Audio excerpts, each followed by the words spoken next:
Ecclesiastes Chapter 1. The words of the Congregator, the son of David the king in Jerusalem. The greatest vanity, the Congregator has said, the greatest vanity. Everything is vanity. What profit does a man have in all his hard work at which he works hard under the sun? A generation is going, and a generation is coming, but the earth is standing even to time indefinite. And the sun also has flashed forth, and the sun has set, and it is coming panting to its place where it is going to flash forth. The wind is going to the south, and it is circling around to the north. Round and round it is continually circling, and right back to its circlings the wind is returning. All the winter torrents are going forth to the sea, yet the sea itself is not full. To the place where the winter torrents are going forth, there they are returning so as to go forth. All things are wearisome. No one is able to speak of it. The eye is not satisfied at seeing, neither is the ear filled from hearing. That which has come to be, that is what will come to be. And that which has been done, that is what will be done. And so there is nothing new under the sun. Does anything exist of which one may say, "See this? It is new." It has already had existence for time indefinite. What has come into existence is from time prior to us. There is no remembrance of people of former times, nor will there be of those also who will come to be later. There will prove to be no remembrance even of them among those who will come to be still later on. I, the Congregator, happen to be king over Israel in Jerusalem, and I set my heart to seek and explore wisdom in relation to everything that has been done under the heavens, the calamitous occupation that God has given to the sons of mankind in which to be occupied. I saw all the works that were done under the sun, and look, everything was vanity and a striving after wind. That which is made crooked cannot be made straight, and that which is wanting cannot possibly be counted. I, even I, spoke with my heart, saying, "Look, I myself have greatly increased in wisdom, more than anyone that happened to be before me in Jerusalem, and my own heart saw a great deal of wisdom and knowledge. And I proceeded to give my heart to knowing wisdom and to knowing madness, and I have come to know folly, that this too is a striving after wind. For in the abundance of wisdom there is an abundance of vexation, so that he that increases knowledge increases pain." Chapter 2. I said, even I, in my heart, "Do come now, let me try you out with rejoicing. Also, see good." And look, that too was vanity. I said to laughter, "Insanity," and to rejoicing, "What is this doing?" I explored with my heart by cheering my flesh even with wine, while I was leading my heart with wisdom, even to lay hold on folly, until I could see what good there was to the sons of mankind in what they did under the heavens for the number of the days of their life. I engaged in greater works. I built houses for myself. I planted vineyards for myself. I made gardens and parks for myself, and I planted in them fruit trees of all sorts. I made pools of water for myself, to irrigate with them the forest, springing up with trees. I acquired men servants and maid servants, and I came to have sons of the household. Also livestock, cattle, and flocks in great quantity I came to have, more so than all those who happened to be before me in Jerusalem. I accumulated also silver and gold for myself, and property peculiar to kings and the jurisdictional districts. I made male singers and female singers for myself, and the exquisite delights of the sons of mankind, a lady, even ladies. And I became greater and increased more than anyone that happened to be before me in Jerusalem. Moreover, my own wisdom remained mine. And anything that my eyes asked for, I did not keep away from them. I did not hold back my heart from any sort of rejoicing, for my heart was joyful because of all my hard work, and this came to be my portion from all my hard work. And I, even I, turned toward all the works of mine that my hands had done, and toward the hard work that I had worked hard to accomplish. And look, everything was vanity and a striving after wind, and there was nothing of advantage under the sun. And I, even I, turned to see wisdom and madness and folly. For what can the earthling man do who comes in after the king? The thing that people have already done. And I saw, even I, that there exists more advantage for wisdom than for folly, just as there is more advantage for light than for darkness. As regards anyone wise, his eyes are in his head, but the stupid one is walking on in sheer darkness. And I have come to know, I too, that there is one eventuality that eventuates to them all. And I myself said in my heart, an eventuality like that upon the stupid one will eventuate to me. Yes, me. Why, then, had I become wise? I overmuch so at that time. And I spoke in my heart, this too is vanity. For there is no more remembrance of the wise one than of the stupid one to time indefinite. In the days that are already coming in, everyone is certainly forgotten. And how will the wise one die? Along with the stupid one. And I hated life, because the work that has been done under the sun was calamitous from my standpoint, for everything was vanity and a striving after wind. And I, even I, hated all my hard work at which I was working hard under the sun, that I would leave behind for the man who would come to be after me. And who is there knowing whether he will prove to be wise or foolish? Yet he will take control over all my hard work at which I worked hard, and at which I showed wisdom under the sun. This too is vanity. And I myself turned around toward making my heart despair over all the hard work at which I had worked hard under the sun. For there exists the man whose hard work has been with wisdom, and with knowledge, and with proficiency. But to a man that has not worked hard at such a thing will be given the portion of that one. This too is vanity, and a big calamity. For what does a man come to have for all his hard work, and for the striving of his heart with which he is working hard under the sun? For all his days his occupation means pains and vexation. Also during the night his heart just does not lie down. This too is mere vanity. With a man there is nothing better than that he should eat and indeed drink and cause his soul to see good because of his hard work. This too I have seen, even I, that this is from the hand of the true God. For who eats and who drinks better than I do? For to the man that is good before him he is given wisdom and knowledge and rejoicing.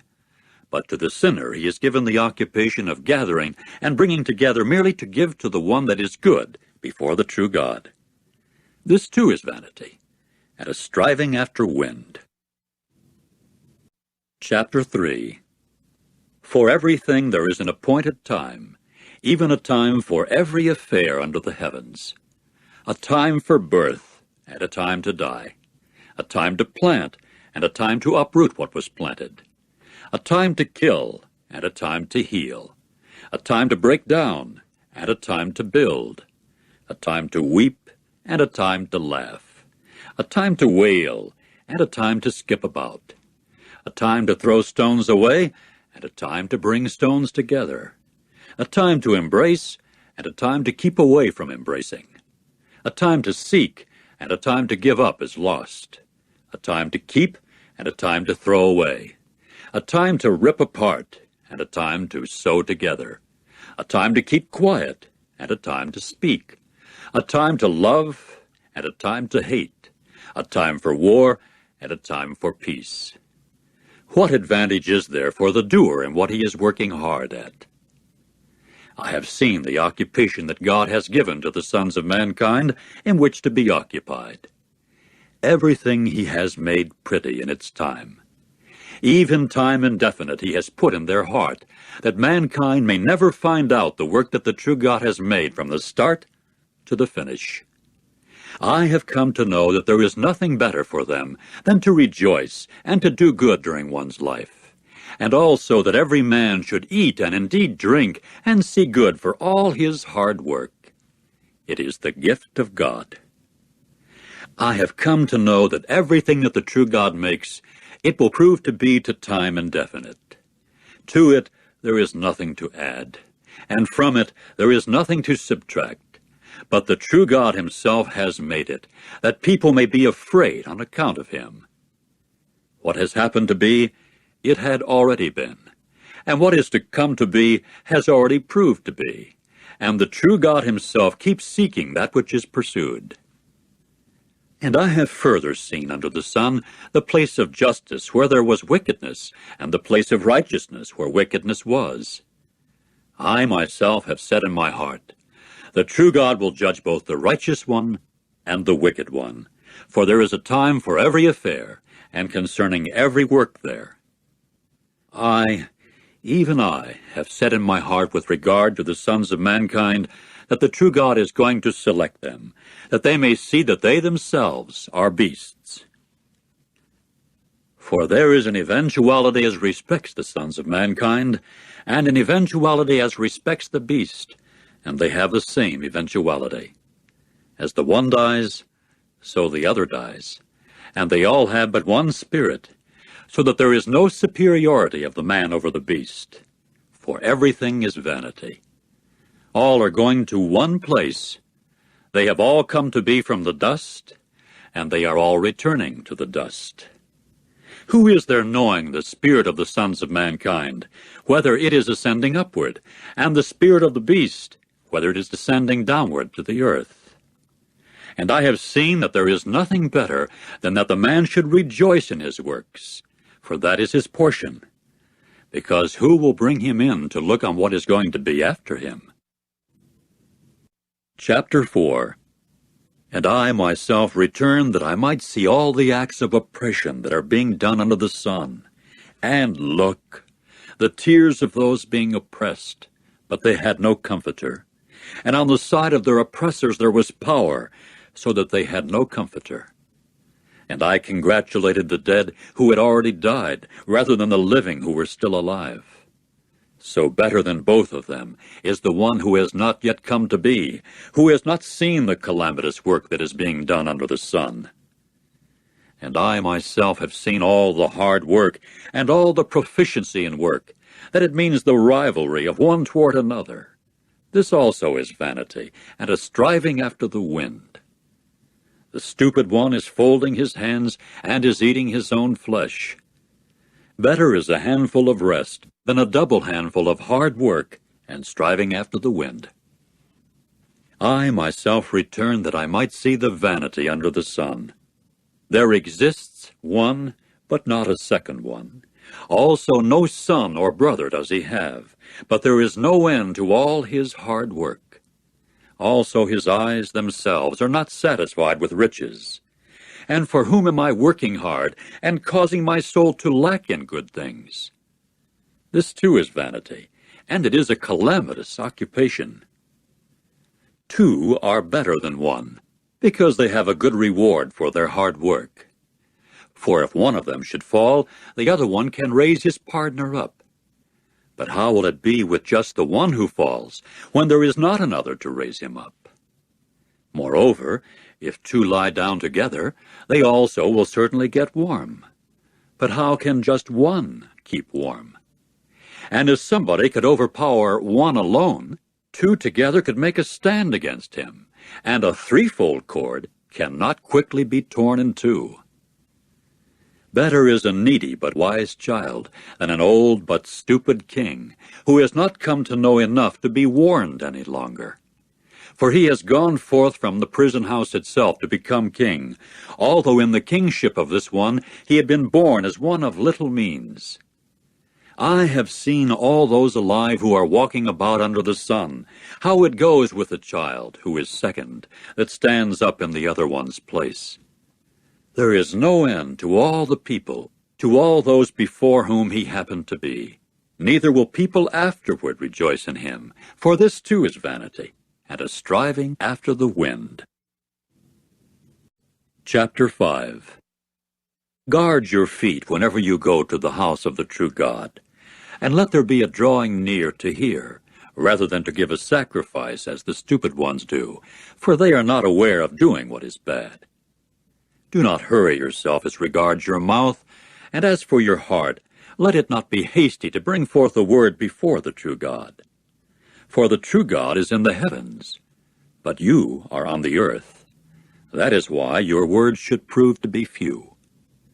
For a dream certainly comes in because of abundance of occupation, and the voice of a stupid one because of the abundance of words. Whenever you vow a vow to God, do not hesitate to pay it, for there is no delight in the stupid ones. What you vow, pay. Better is it that you vow not, than that you vow and do not pay. Do not allow your mouth to cause your flesh to sin, neither say before the angel that it was a mistake. Why should the true God become indignant on account of your voice, and have to wreck the work of your hands? For because of abundance of occupation there are dreams, and there are vanities, and words in abundance. But fear the true God himself.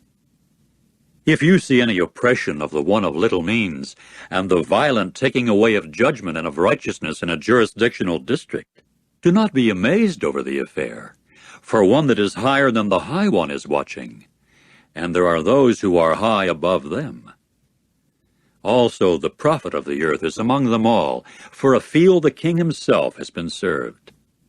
A mere lover of silver will not be satisfied with silver, neither any lover of wealth with income. This too is vanity.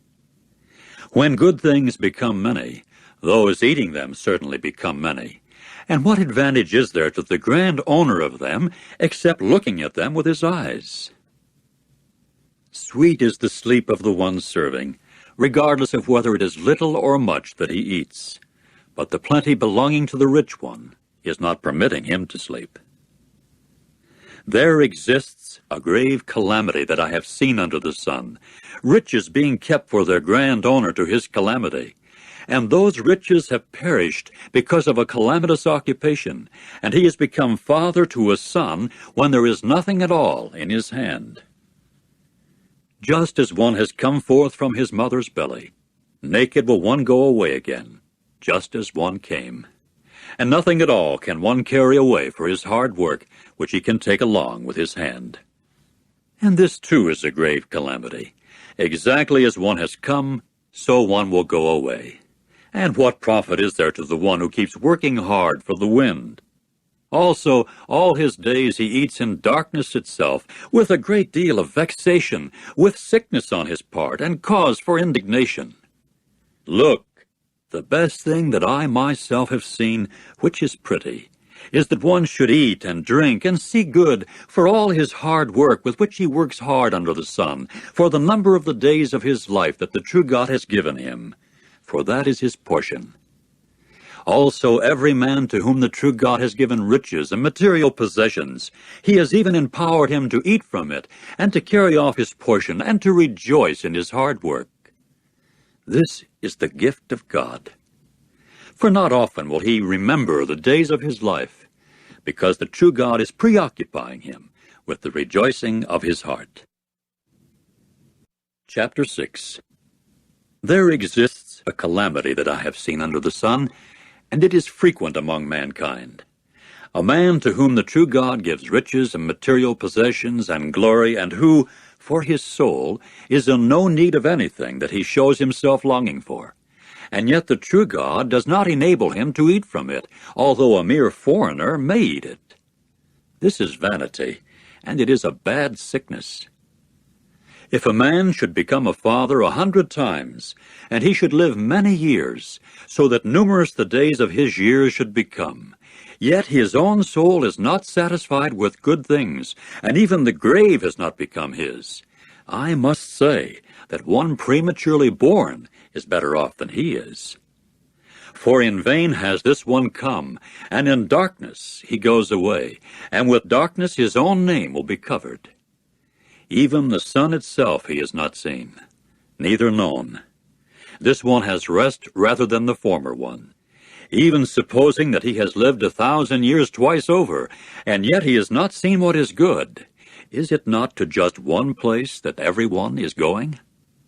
All the hard work of mankind is for their mouth, but even their own soul does not get filled. For what advantage does the wise have over the stupid one? What does the afflicted one have in knowing how to walk in front of the living ones? Better is the seeing by the eyes than the walking about of the soul. This too is vanity, and a striving after the wind. Whatever has come to be, its name has already been pronounced, and it has become known what man is, and he is not able to plead his cause with one that is more powerful than he is. Because there exist many things that are causing much vanity, what advantage does a man have? For who is there knowing what good a man has in life for the number of the days of his vain life, when he spends them like a shadow? For who can tell man what will happen after him under the sun? Chapter 7. A name is better than good oil, and the day of death than the day of one's being born. Better is it to go to the house of mourning than to go to the banquet house, because that is the end of all mankind, and the one alive should take it to his heart.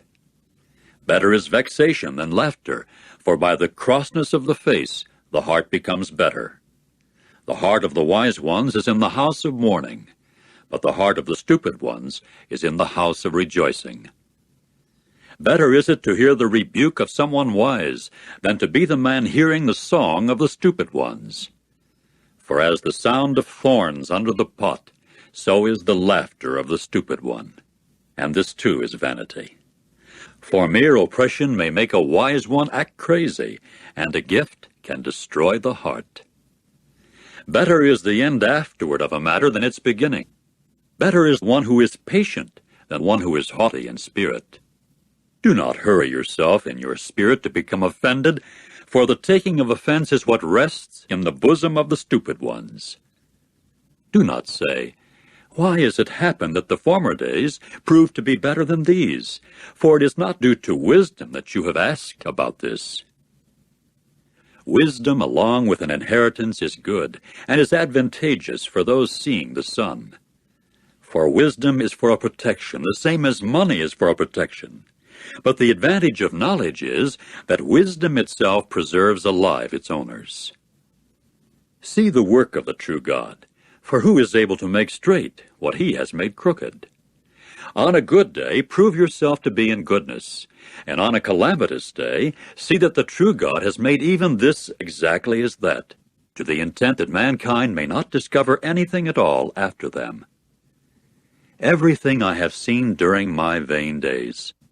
There exists the righteous one perishing in his righteousness, and there exists the wicked one continuing long in his badness. Do not become righteous over much, nor show yourself excessively wise. Why should you cause desolation to yourself? Do not be wicked over much, nor become foolish. Why should you die when it is not your time? It is better that you should take hold of the one, but from the other also do not withdraw your hand, for he that fears God will go forth with them all. Wisdom itself is stronger for the wise one than 10 men in power who happen to be in a city. For there is no man righteous in the earth that keeps doing good and does not sin. Also, do not give your heart to all the words that people may speak, that you may not hear your servant calling down evil upon you. For your own heart well knows, even many times, that you, even you, have called down evil upon others. All this I have tested with wisdom. I said, I will become wise. But it was far from me.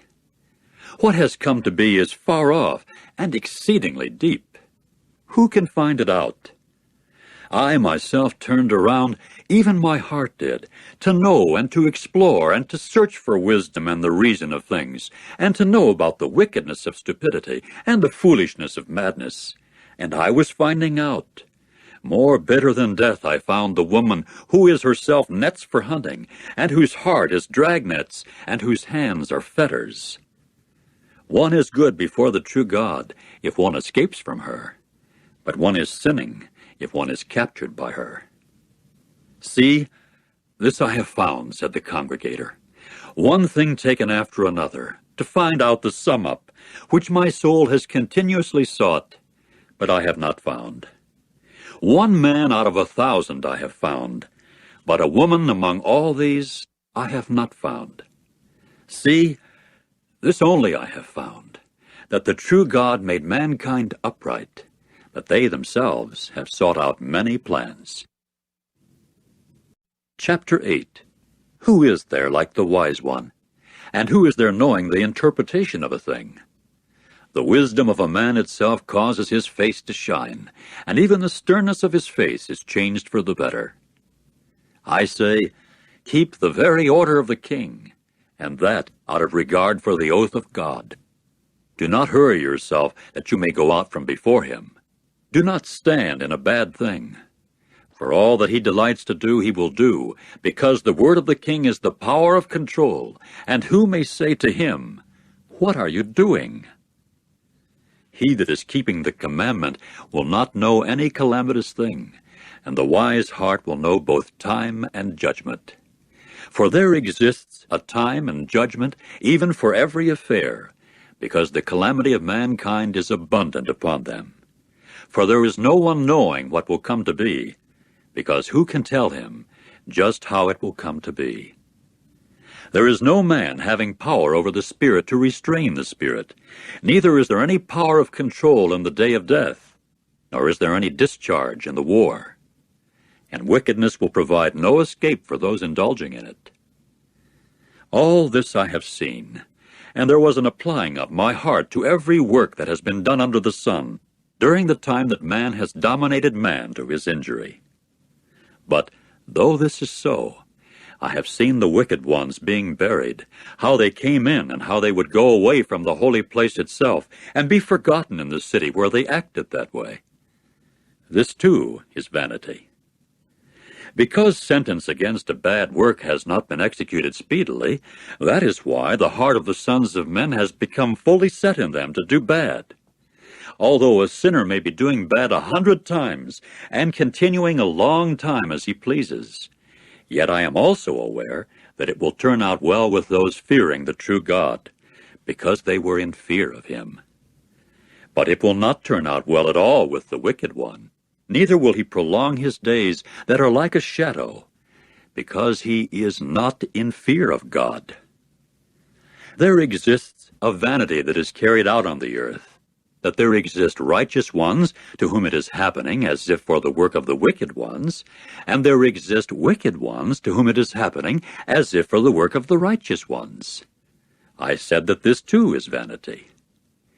And I myself commended rejoicing, because mankind have nothing better under the sun than to eat and drink and rejoice, and that it should accompany them in their hard work for the days of their life, which the true God has given them under the sun. In accord with this, I applied my heart to know wisdom, and to see the occupation that is carried on in the earth, because there is one seeing no sleep with his eyes, either by day or by night. And I saw all the work of the true God, how mankind are not able to find out the work that has been done under the sun. However much mankind keep working hard to seek, yet they do not find out. And even if they should say they are wise enough to know, they would be unable to find out. Chapter 9. For I took all this to my heart, even to search out all this, that the righteous ones and the wise ones and their works are in the hand of the true God. Mankind are not aware of either the love or the hate that were all prior to them. All are the same in what all have. One eventuality there is to the righteous one and the wicked one, the good one and the clean one and the unclean one, and the one sacrificing and the one that is not sacrificing. The good one is the same as the sinner.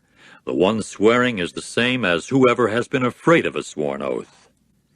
This is what is calamitous in all that has been done under the sun, that, because there is one eventuality to all, the heart of the sons of men is also full of bad, and there is madness in their heart during their lifetime, and after it, to the dead ones.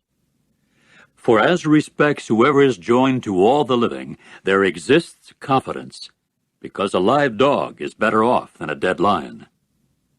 For the living are conscious that they will die, but as for the dead, they are conscious of nothing at all, neither do they any more have wages, because the remembrance of them has been forgotten. Also, their love and their hate and their jealousy have already perished, and they have no portion any more to time indefinite in anything that has to be done under the sun. Go, eat your food with rejoicing, and drink your wine with a good heart, because already the true God has found pleasure in your works. On every occasion let your garments prove to be white, and let oil not be lacking upon your head. See life with the wife whom you love all the days of your vain life that he has given you under the sun, all the days of your vanity, for that is your portion in life, and in your hard work with which you are working hard under the sun. All that your hand finds to do, do with your very power, for there is no work, nor devising, nor knowledge, nor wisdom in Sheol, the place to which you are going. I return to see under the sun that the swift do not have the race, nor the mighty ones the battle, nor do the wise also have the food, nor do the understanding ones also have the riches, nor do even those having knowledge have the favor, because time and unforeseen occurrence befall them all. For man also does not know his time.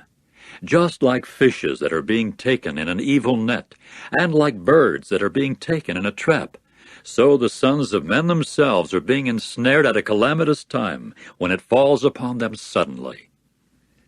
Also this I saw as respects wisdom under the sun, and it was great to me. There was a little city, and the men in it were few, and there came to it a great king, and he surrounded it, and built against it great strongholds. And there was found in it a man, needy but wise, and that one provided escape for the city by his wisdom. But no man remembered that needy man.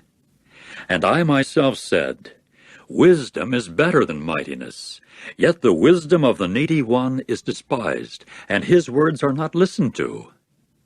The words of the wise ones in quietness are more to be heard than the cry of one ruling among stupid people.